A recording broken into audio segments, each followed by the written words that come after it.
This video is intended to demonstrate the transparent transmission test of the E90-D2 XLX Ethernet gateway.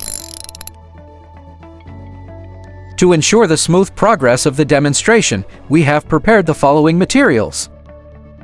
Connect the antennas and power supplies of the two gateways respectively. First, connect to a gateway. Then, use an Ethernet cable to connect the gateway to the computer. Turn on the computer and go to the settings. Find the network and the internet. Find advanced network settings. Select Ethernet connection. Click here.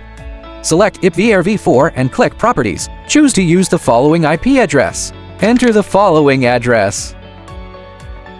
Click OK, then click OK. Again, the computer IP has been modified successfully. Double-click the Ebyte Network Configuration tool. Select the newly modified computer IP address in the upper left corner. Click on the search button and you can find the device. Click on the corresponding device to enter the parameter configuration interface. Click Link 1 to view the link information of Gateway 1. The link type is TCP server and the port number is 8886. In this demonstration, the gateway acts as the server for the application.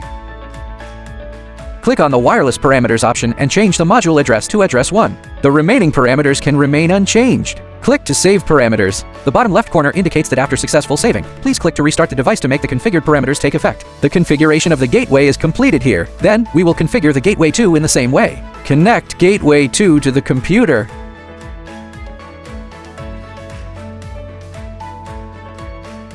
The difference is that the computer's IPv4 address has been changed to 192.168.4.99. Configured with the IP address 192.168.4.102. TCP server wireless address 1 other parameters set to default.